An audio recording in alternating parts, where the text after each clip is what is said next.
to Midwest Speedfest tune-up. We're going to get right into our next run here, Minit with shovelclaws. Take it away, my friend.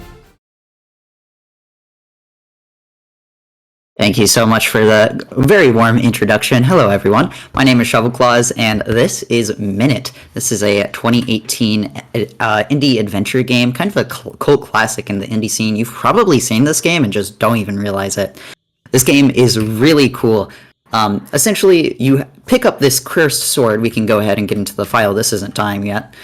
You pick up this cursed little sword with this freak-looking guy. I love him, though.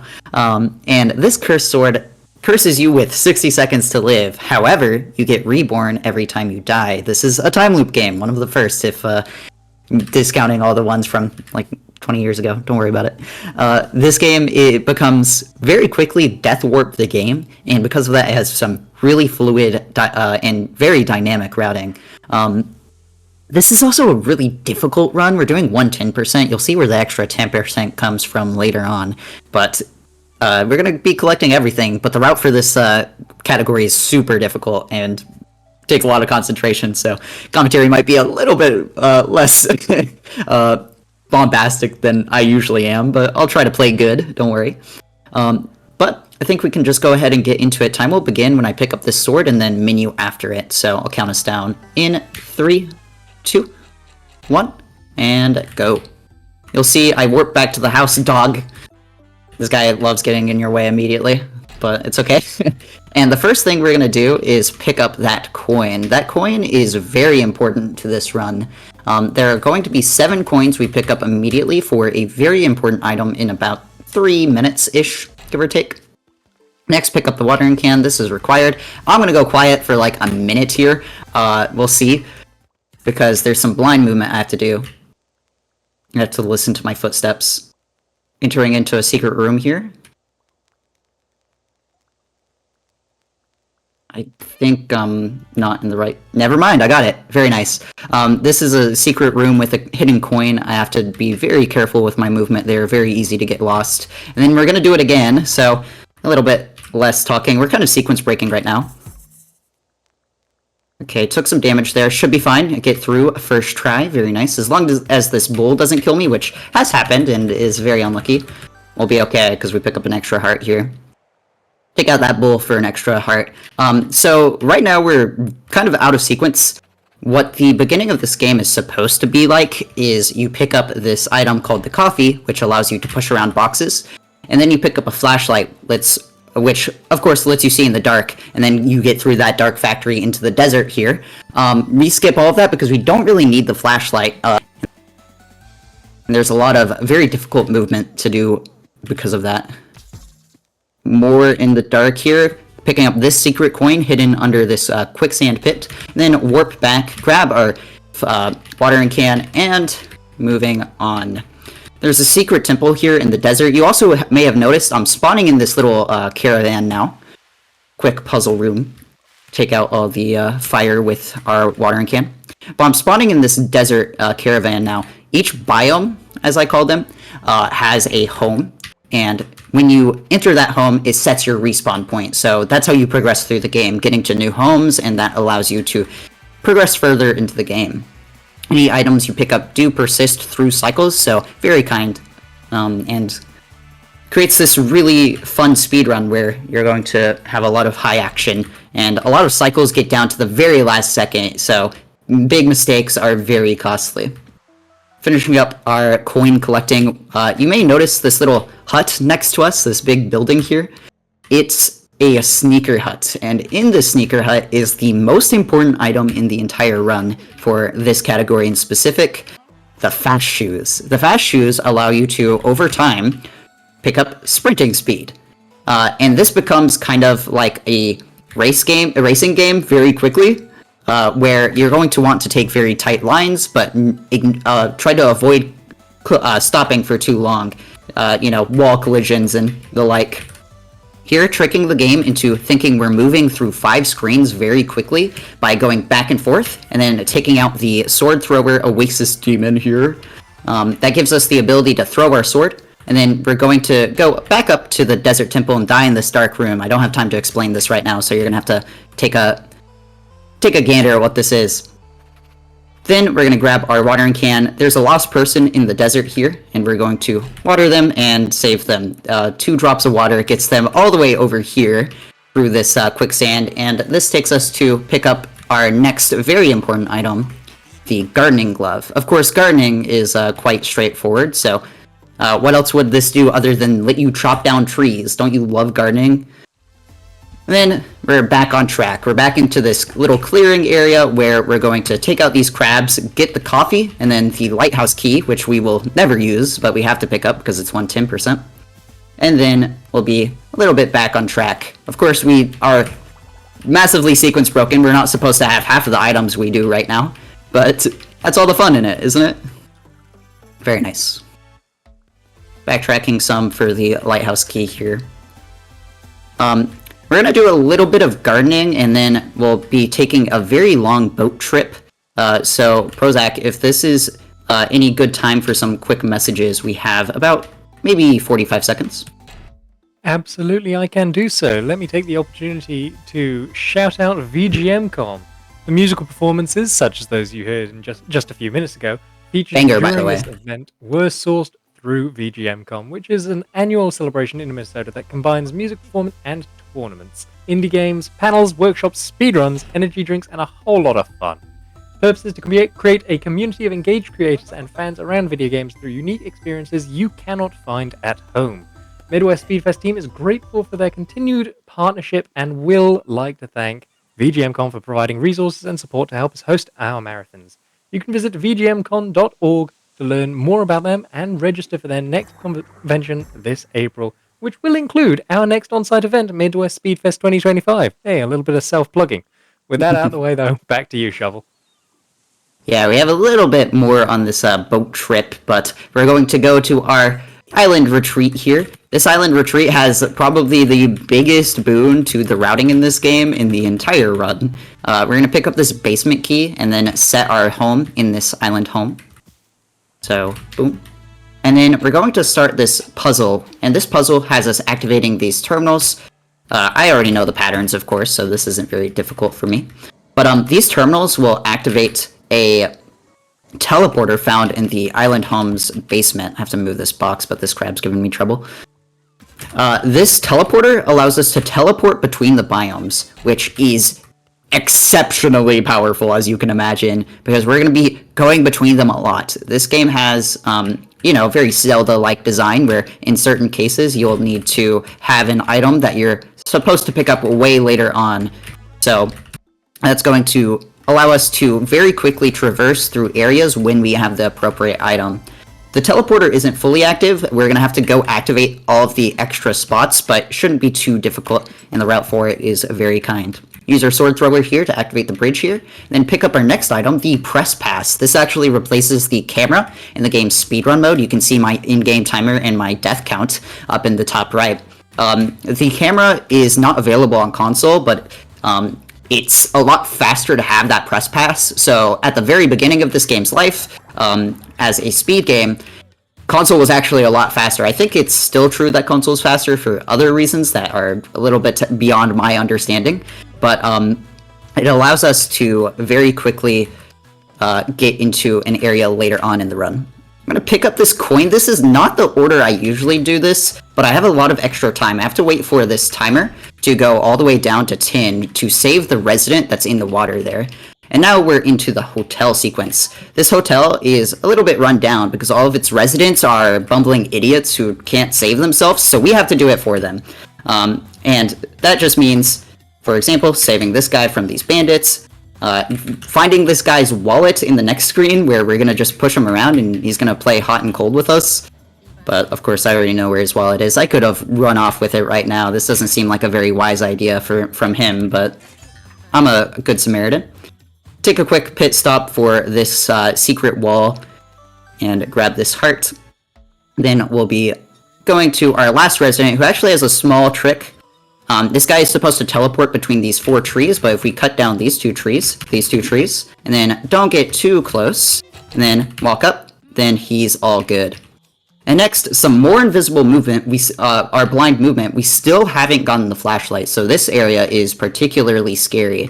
Not only are we on a timer here, a very strict one, but for reasons that you'll see in a little bit, but if we get too close to those explosions, we'll actually just instantly die, and that loses a lot of time. That's an okay sword throw to miss. I should be still perfectly full on time. And this is where we have to wait for 30 seconds for this plant to explode. That isn't a joke. So, Prozac, we have a little bit more time if you have any more messages for us. Sure, indeed, I can say something here. Ladies and gentlemen, and everyone else, we are going to be coming up in a few hours' time with Mega Man 7 100%, but we can see a little bit more of that run being presented, of course, by the ever delightful Fumofu. If you so desire, there is an incentive up to extend that with a blindfolded boss rush. I know I want to look forward to that one. Oh yeah. Okay, that's pretty sick. Isn't it just? We want $250 of your hard-earned cash if you so desire to see that, because honestly, I think it's worth it. Because if you think about it, 20 people just put in a couple of dollars each is easy. It's easy. So if you want to see that, then do be sure to give a donor. And why don't you, while you're doing it, shout out this fantastic run here from shovelclaws. Thank you, appreciate it. So we got the flippers, and the flippers allow us to swim, of course. We needed to save all the hotel residents in order to get up to the roof of the pool. And now we're doing a little bit of backtracking. We don't want to take the home here in the caravan because we want to, very importantly, have the hotel home. Activate the teleporter for the desert so we can come back here much faster later on. And then we're going to go into that dark, scary room again and take a quick death. Don't worry about it quite yet. And now, that is the wrong button on my keyboard.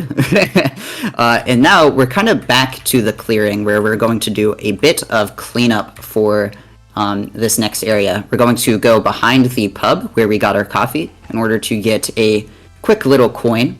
And now we're going to do a big sequence break. We haven't played this with the flashlight this entire run, but we're going to get it. And I told you we weren't going to use the lighthouse key. That's because in this lighthouse is the flashlight. We can just grab it from underneath. Shout out Ezra who found that and completely decimated this category. Beat the world record that stood for like 4 years by 30 whole seconds. Kind of a beast at this game. But very cool little sequence break there where we just grab the flashlight from underneath. I love that tech. Then swim off to Treasure Island to grab a coin and a tentacle. We're actually working towards an item here that we'll see in a little bit called the Turbo Ink, but we need to grab all 7 tentacles. We've already grabbed a few. Quick strat here. There's a shark in this next room that will kill us if it touches us, but we're going to trap it in the wall by entering this room. The shark will chase us, but if we stand on the next room for about 3 seconds without being in the water, the shark just gets trapped in the wall. Super sick strat there. Very difficult. I accidentally stood a little bit too far away from that bat, but that's okay. A little bit messy of a cleanup there, but going to grab the coins in this secret room and then go next. So we're actually going to go back to our island home here. Make sure to set the home so we can do a quick death warp after we grab our final tentacle in order to grab the Turbo Ink. I guess this is our second to last tentacle, but the other one is just in the room that we grabbed the Turbo Ink in anyways, so it's the last one to me. And then we'll be back to the desert. The Turbo Ink is actually in the desert temple here, so this room to our right, our left, I know my right and my left, is the octopus. Go up for this tentacle, and then swim on back down for the item itself. This allows us to swing our sword much faster, and actually allows us to keep sprint speed through sword swings. So super important item here. You can see I just bolt into this not so dark room anymore because we have the flashlight. And then we are going to go back to the hotel. I'm thinking ahead here. IGT doesn't run when you die. I want to make sure that I get the route right. Cool.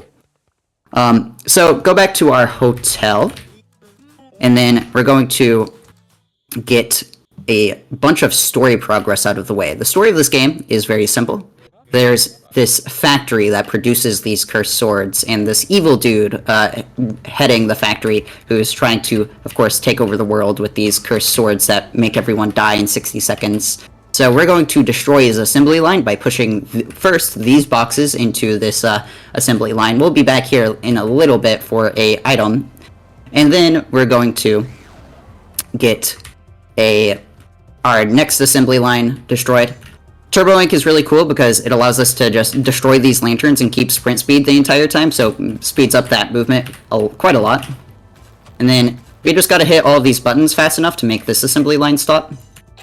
Go out on our way out to grab a package from this truck, an extra coin.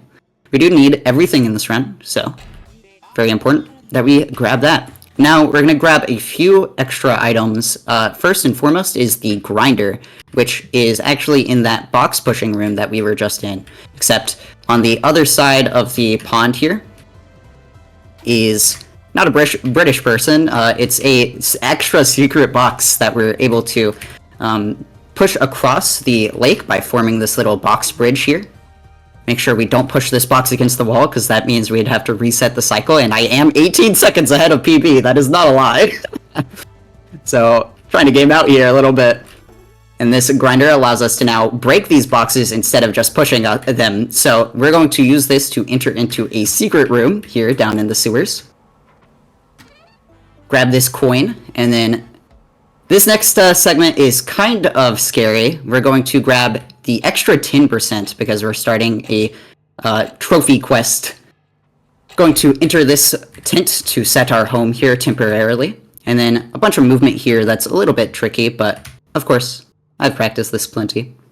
Prozac, we have about 20 seconds here while I collect the trophy if you have any more messages for us. Yes, indeed. I would like to give a quick shout out to our friends across the water over at Japanese Restream. Thanks to them, over the last few years, we've had several events being restreamed in Japanese so that we can reach a brand new audience, and a very dedicated one over there. So please do join us in giving our thanks over there at twitch.tv/Japanese_Restream for all the fantastic work that they do for us and others. Yeah, very, very cool restream. We're gonna do a little bit more gardening there, finishing up watering that plant all the way to give us a heart. Grab this waterfall coin. You also may have noticed we warped back to our home after grabbing the trophy. That's where the extra 10% comes from, by the way. So we're going to use this time to do some final cleanup, where we're going to die in this dark room once again. And now I can finally explain what the hell has been going on with this room. Essentially, this is a huge puzzle and is a big reason the routing is the way that it is. Because you have to die in with every single home active in this room. So we're going to go back to the island at some point and then come back to this dark, scary room to die in it. And it's a huge roadblock in making this run so much faster. If we had a way to skip the door of that puzzle, it'd save like probably 30 seconds. But of course, we do not. And then we're going to go through this roundabout room where we're going to we're going to want to keep our sprint speed as much as possible. This cycle in particular comes down to seconds if you accidentally lose sprint speed once or twice. But so far it's been pretty good. You'll hear the menacing ticking, but we have plenty of time, don't worry about it. Sprint speed is fast as it turns out. And now, just some more final cleanup, going back to our hotel room. And I did already get the coin in the hotel much earlier, so weirdly enough, a little bit ahead of schedule. But we're going to defeat these bandits 3 times, and then they will give us an extra coin, or I guess we'll steal the extra coin from the bandits here. One more time here. And then we're going to get a very special item right after we kill these bandits one more time. Oh my god, this RNG was very good. Those bandits move around randomly, so it's very hard to predict where they're going to be going. And then we're going to do a bit of grave robbing here. Grab this bone for a very special friend of ours that is back at our home. You know what, he treated me poorly at the very start of this run, but I think he deserves a reward anyways. Good boy. Now, we're gonna actually finish up this run. Oh, I need this, this extra heart we get with all 19 coins. And now, we're into the final stretch, so we're going to set our home here, and then Death Warp to get our sword back, because picking up that bone actually takes it from us. And then we're going to go through the secret shortcut, destroy this gear, and then die, because it takes our sword from us for good. And then in order to make it into our final weapon, we're going to take our watering can, put out the fire, and we're going to enter into the final boss. Get our Mega Sword, which allows us to take on this very bad guy up here leading the factory. And this is a very difficult trick coming up, so I'm going to focus and explain it afterwards.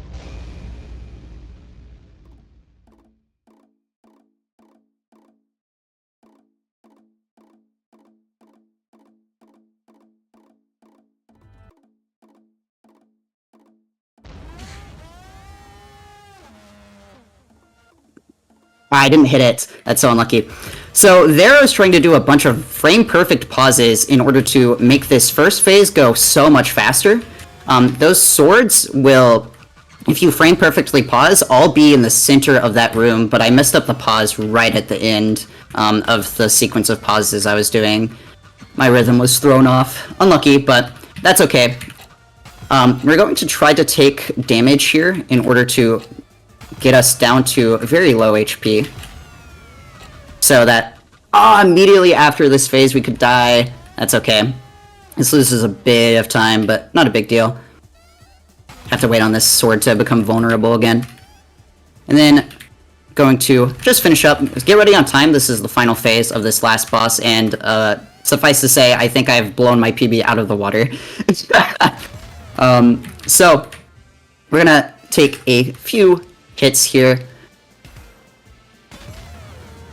and then one last hit. Time is coming up. I'll call it out.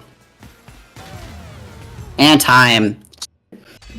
That is a 30-second PB. Alright. And we get the broken sword. We have broken the curse. And small flashing lights warning coming up here after I confirm here. The boss is going to blow up a little bit. Oh my god. I'm going to turn down the volume as well because it gets very loud. But this guy has been defeated, and we have broken our curse, and we're going to throw our broken sword into the toilet, and it's going to give us our final time. Did we get 110%? We sure did. 17:43. That beats my previous PB by 30 seconds. It is my first 17. Very sick. I am super happy with that run. Even if I missed the last trick, that's so cool. It doesn't matter. I'm very happy with that. Alright. I'll do some quick shoutouts before we get into our incentive run, second run any percent. Thank you all for meeting that, by the way. Very generous of you. One, thank you to everyone who made this awesome game. It's a complete cult classic in my mind, and deserves a lot more love than it actually has. This game is also an incredible speed game. It's super easy to pick up just in an afternoon or something like that. Even 110% is really easy, but this upcoming run, second run any percent, is very accessible. You don't have to do all the blindfolded movement, but it isn't too hard once you practice it a little bit. It probably took me an hour to get consistent at it, which I don't think is that extreme. But additionally, thank you again to Ezra. Completely rerouted this entire category and was very cracked at it right away. This game is also an archipelago. If you're an archipelago fiend, this game is a very good archipelago game. Has about 50 checks and is very small, so you can finish it quite fast. It's good to duo with another game. That's what I do. As for me, you can find me at twitch.tv/shovelclaws, and everywhere is shovelclaws, but